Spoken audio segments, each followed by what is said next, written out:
Challenging part तो है कि स्टूडेंट्स को व्यवस्थित क्योंकि सुविधाएं जब तक नहीं मिलेगी लड़के बढ़िया से नहीं पढ़ पाएंगे। कि बच्चों से अगर कितनों उद्दंडता करें, अगर बढ़िया से बात कर लेते हैं तो वो समझ जाती है। जितने विधाएं हैं मेडिकल के सब में स्टैंडर्ड एक स्थापित हो कि प्राइवेट हो या गवर्नमेंट का हो, स्टैंडर्ड एक मेंटेन किया जाए एनएमसी के गाइडलाइन के अनुसार। नमस्कार, मैं प्रफुल्ल पांडे और आप देख रहे हैं एजुकेशन पोस्ट न्यूज। और हमारे साथ जो शख्सियत मौजूद हैं वो है डॉक्टर सुरेंद्र नाथ सिन्हा सर। सबसे पहले स्वागत है सर आपका। धन्यवाद। सर, आप मेडिकल एकेडमिक में काफी समय व्यतीत किए हैं। जैसे मैं देख सकता हूँ Patna medical, Darbhanga medical college में प्रिंसिपल के रूप में आप काम कर चुके हैं और तकरीबन मैं अगर गलत नहीं हूं तो 2021 से आप यहाँ पे पदभार संभाल रहे हैं।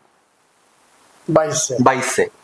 तो सबसे पहला सवाल सर, कैसा रहा जर्नी, कैसा रहा आपका यहाँ तक का जर्नी मैं कहूँगा तो मेरे लिए बहुत ही अच्छा रहा। और शुरू से ही जब मैं पढ़ रहा था उसी समय से मुझे पढ़ाने में ज़्यादा इंटरेस्ट रहा करता था। संयोग ऐसा हुआ कि मैं एजुकेशन में आ गया और 1983 से 81 में एमडी कर रहा था।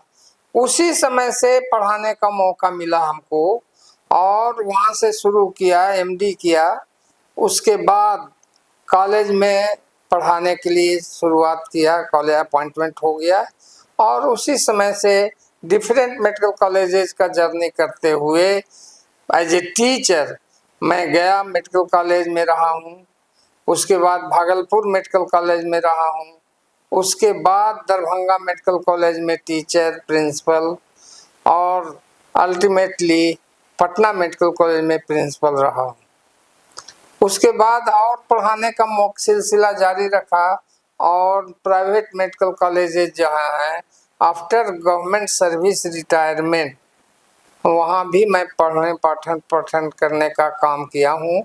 जैसे सासाराम में मेडिकल कॉलेज है, वहाँ पर मैं 3 साल रहा as a principal and professor. Sir, जो आपने टीचर से लेके वीसी तक का सफर जो आपने तय किया है, इसमें चैलेंजिंग पार्ट क्या था और रिवार्डिंग पार्ट क्या था?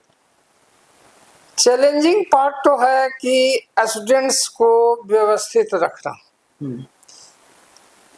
और स्टूडेंट्स को क्लासेस हो, टीचिंग बढ़िया से हो, ये मेरे लिए चैलेंजिंग था।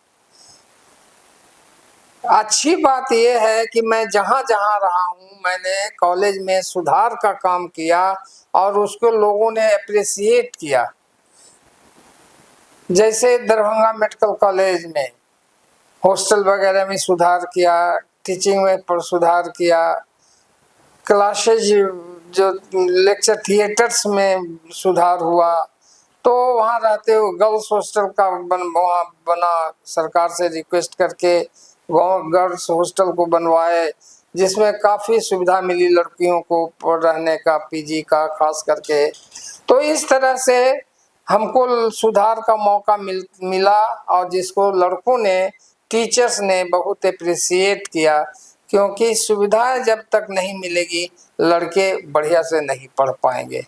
इसलिए सरकार का भी सहयोग मिला।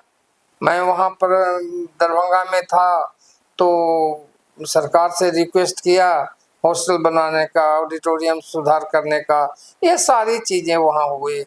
Not only that, Darbhanga medical college में वायरोलॉजी लैब बना, बहुत अच्छा लैब बना और कोरोना में 2019 और 20 में जो कोरोना हुआ बिहार में काफ़ी हैवॉक किया, लेकिन दरभंगा में उसको उस लैब को चालू हुआ।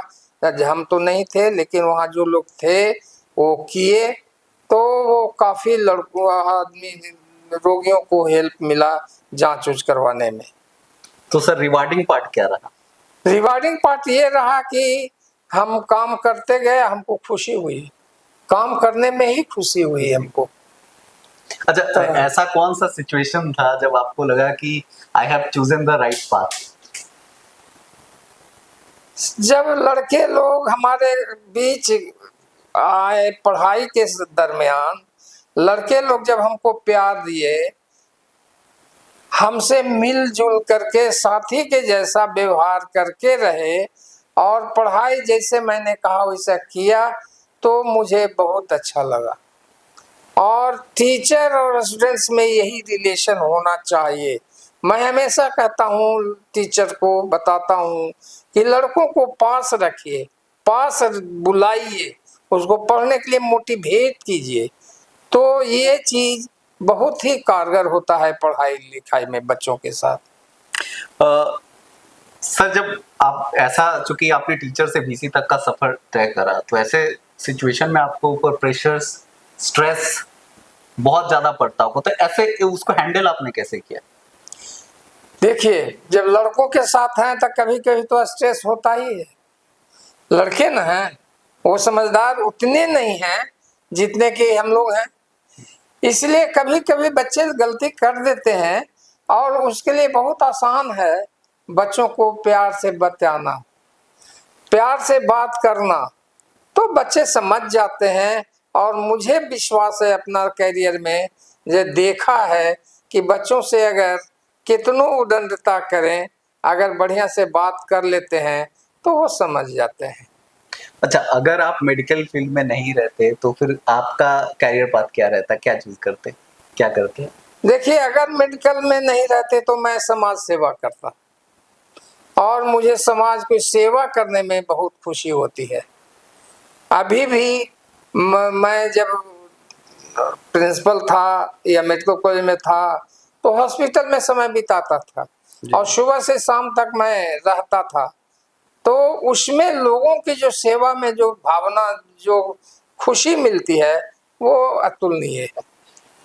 अच्छा, सर, कोविड-19 के बाद से रिसर्च और इनोवेशन का जो हेल्थ सेक्टर का मेजर पार्ट है, वो काफी ज्यादा क्रूशियल रोल प्ले कर रहा है, और इसमें लाइक बीयूएचएस कैसे योगदान दे रहा है और कैसे इसको बढ़ावा दे रहा है, ब्रांडिंग कैसे कर रहा है? बीयूएचएस के अंडर में करीब करीब जितने कॉलेजेस हैं, पुराने कॉलेज जैसे पहले पीएमसीएच है, डीएमसीएच का नाम लिया, या मुजफ्फरपुर मेडिकल कॉलेज है, ये सारे जगह में जांच की व्यवस्था है, रिसर्च की व्यवस्था है।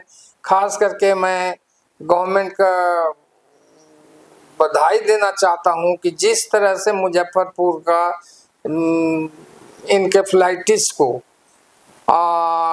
कंट्रोल किया। इस साल तो एक भी केस नहीं आया, जो कि लीची से पहले जो लीची का फूल फूलता था उस समय का जो पीरियड होता था, जनरली फीवर जिसको कहते हैं कि दिमागी फीवर होता था, और उससे सरकार ने कंट्रोल कर लिया, बिहार सरकार ने। इसीलिए हम बिहार सरकार को मैं बधाई देना चाहूँगा। काफी सराहनीय काफी सराहनीय काम किया गया, और भी कोरोना काल में भी काफी काम हुआ, सभी डॉक्टर मिल करके काम किया और उसमें कोरोना पर विजय पाया। अच्छा, आप आगे का आपका विजन क्या है कि बीएचयू लाइक मतलब Bihar university of health sciences को कैसे बिहार से नेशनलाइज कैसे किया जाए, नेशनल लेवल तक कैसे लेके जाया जाए? 2022 में ज्वाइन किया हूँ और इन फैंसी स्टेज में है, देख रहे हैं कि किराए के मकान में है, फिर भी मेडिकल हो या मेडिकल से रिलेटेड फील्ड हो में एक स्टैंडर्ड स्थापित किया जाए, इसके लिए मैं प्रयास कर रहा हूँ। अभी तक मेडिकल में तो खैर बहुत अच्छा है, ठीक है, लेकिन इसके अलावे भी आयुर्वेदिक है, होम्योपैथी है, जितने विधाएं हैं मेडिकल के, सब में स्टैंडर्ड एक स्थापित हो, जिससे कि रोगियों की ठीक भलाई इलाज हो सके, ठीक ठीक इलाज हो सके, इसके लिए मैं प्रयास कर रहा हूँ। सर एक्चुअल अगला सवाल ही मेरा ये था कि प्राइवेट और गवर्नमेंट ऑर्गेनाइजेशन, चूंकि प्राइवेट अपना चला रहा है, गवर्नमेंट अपना चला रहा है, किसी में कमी, किसी में कहीं ना कहीं कमी रहती है, किसी में सुविधाएं ज्यादा रहती हैं, तो इसको कोलैबोरेटिव एक प्रॉपर स्टैंडर्ड मेंटेन करने के लिए कुछ क्राइटेरियाज हैं, कुछ पैरामीटर सेट हुआ है, और उसको कैसे अप्लाई कर रहे हैं?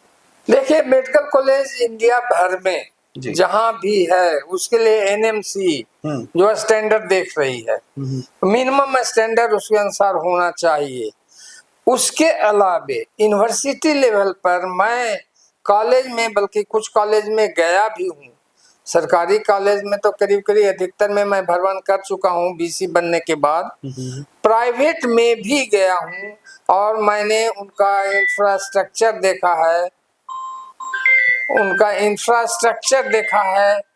और टीचर्स देखे हैं। कभी कभी सेमिनार वगैरह में लोग बुलवाए हैं, उसमें भी मैं गया हूँ। तो मैं चाह रहा हूँ कि प्राइवेट हो या गवर्नमेंट का हो, स्टैंडर्ड एक मेंटेन किया जाए एनएमसी के गाइडलाइन के अनुसार। अच्छा, आप आयुष और मॉडर्न मेडिकल एजुकेशन को लाइक कोलैबोरेटिव होके कैसे उसको इम्प्लीमेंट करने का प्लानिंग कर रहे हैं? बहुत अच्छा सवाल है आपका। हम लोग जो आयुष के साथ एलोपैथी को जोड़ करके जो कोशिश कर रहे हैं, सबका अलग अलग विधाएं हैं, सरकार भी कोशिश कर रही है। तो इसमें देखा जा रहा है कि जहां जहां डॉक्टर एलोपैथी वाले नहीं हैं या कम हैं, वहां का पॉपुलेशन सफर ना करे, इसीलिए दूसरे विधाएं जैसे आयुर्वेदिक के डॉक्टर हमारे देहात में जाकर के अच्छा काम कर रहे हैं। होम्योपैथी के चिकित्सक भी इलाज करते हैं, अच्छा इलाज कर रहे हैं। उसको भी हम लोगों ने स्टैंडर्ड सुधार कर रहा हूँ।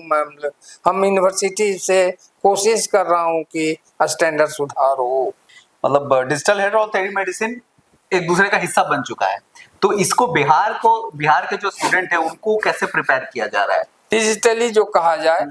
तो जब मैं पीएमसीएच में था तो मैं सेंटर स्थापित किया था, और वो शायद अभी भी चल रहा है, शायद इसीलिए कि उस सेंटर पर इधर मैं नहीं गया हूँ, नहीं तो अभी भी चल रहा है। और ये काफी उपयोगी सिद्ध हुआ है। जैसे दूर दराज के लोग जो नहीं आ सकते हैं, या सीजन खराब हुआ, बरसात हुआ, किसी कारण से आने में दिक्कत होती है, तो टेलीमेडिसिन काफी अच्छा काम कर रहा है। तो इसमें स्टूडेंट्स को कैसे बढ़ावा दिया जा रहा है? स्टूडेंट्स को बढ़ावा देने के लिए अभी इन्फेंसी स्टेज है, इसके लिए कोशिश किया जा रहा है, अभी उतना चालू नहीं हुआ। क्योंकि आपने काफी लाइफ चैलेंजेस फेस किए हैं, तो मैं आखिरी सवाल पूछना चाहूंगा कि आज के जनरेशन के स्टूडेंट के लिए कुछ ऐसा एडवाइस तो प्रोफेशनली और पर्सनली बहुत ज्यादा हेल्पफुल हो। मैं आज के बच्चों के लिए खास करके एलोपैथी की जो अगर बात करें, तो हॉस्पिटल में ज्यादा समय दें, रोगियों को देखें, टीचर को सुने और उसके अनुसार वार्ड में काम करें। मैं ये हमारे बच्चों के लिए रिवॉर्डिंग होगा। और मैं यही चाहूँगा कि हमारे बच्चे क्लास करने के बाद क्लिनिकल का वार्ड ड्यूटी जरूर करें, जो जनरली कम करते हैं। और उस पर मैं सभी बच्चों को कहना चाहूँगा कि वार्ड जरूर करें अटेंड, और टीचर जब जाते हैं रोगी देखने, उनके पीछे पीछे चलते हुए उनसे रोगी पर पढ़ने की का काम करें। बहुत अहम भूमिका प्ले करता है, क्योंकि जितना आप प्रैक्टिस करेंगे उतना ही आपका नॉलेज बढ़ेगा। जितना पेशेंट देखेंगे, जितना क्लिनिकली देखेंगे आप मजबूत होंगे, उतना ही ठीक है। किताबी ज्ञान है, लेकिन प्रैक्टिकल जब तक नहीं देखेंगे, रोगी को जब तक नहीं देखेंगे, प्रैक्टिकल ज्ञान नहीं होगा। और जब प्रैक्टिकल ज्ञान नहीं रहेगा तो आप अच्छे डॉक्टर नहीं बन सकते हैं। सर, और एक सवाल मेरे जहन में आ रहा है, क्योंकि कुछ ऐसे कोर्सेस हैं, फॉर एग्जांपल ऑप्टोमेट्री हो गया, ऐसे और भी बहुत सारे कोर्सेस हैं जिसके बारे में लोगों की जानकारी नहीं है, और वो भी पैरामेडिकल या हेल्थ साइंस के अंदर ही आता है, तो फिर उसका अवेयरनेस कैसे किया जाएगा? मैं उस तरह के बच्चों के लिए, जैसे पीएचआई में पढ़ाई हो रही है ऑप्टोमेट्री का, ये नया नाम है दिया गया है, चल तो पहले से रहा बहुत होगा, पहले से। लेकिन नाम दिया गया है। मैं ये बहुत अच्छी चीजें हैं। वैसे लड़के जो जिनको मेडिकल में नहीं हुआ, मेडिकल में जाने का अपॉर्चुनिटी नहीं मिला, फिर भी मेडिकल से रिलेटेड कोर्स करना चाहते हैं, तो उसके लिए बहुत ही अच्छी चीज है। और वो एक डॉक्टर, आई के जो डॉक्टर होते हैं, आई सर्जन जो होते हैं, उनको सहायक के रूप में ये काम करते हैं, तो ये बहुत अच्छी चीज है ऑप्टोमेट्री की जो बात आप कर रहे हैं। सर आपसे बात करके काफी अच्छा लगा और काफी सुझाव मिला, और मैं चाहूंगा कि आगे भी ऐसे ही आपसे डिस्कशन, हेल्दी डिस्कशन होता रहे, क्योंकि बिहार के एजुकेशन में काफी अहम भूमिका आप निभा रहे हैं और काफी पहले से निभाते चले आ रहे हैं। तो कैसा रहा सर अभी आज का ये सेशन? बहुत अच्छा लगा, और मैं ये एजुकेशन पोस्ट को धन्यवाद देना चाहूँगा कि आपने ये सब काम कर रहे हैं। इससे बहुत से हमारे खास करके जो मेडिकल इंटरेस्टेड स्टूडेंट्स हैं, डॉक्टर हैं, उनको काफ़ी फ़ायदा मिलेगा, रोगियों को फ़ायदा मिलेगा इससे। इसलिए मैं आपको धन्यवाद देता हूँ। बहुत बहुत धन्यवाद सर। ये थी हमारी एक खास रिपोर्ट। इसी के साथ मैं प्रफुल्ल पांडे इजाजत लेता हूं। तब तक के लिए बने रहे हमारे साथ एजुकेशन पोस्ट न्यूज पे। नमस्कार, धन्यवाद।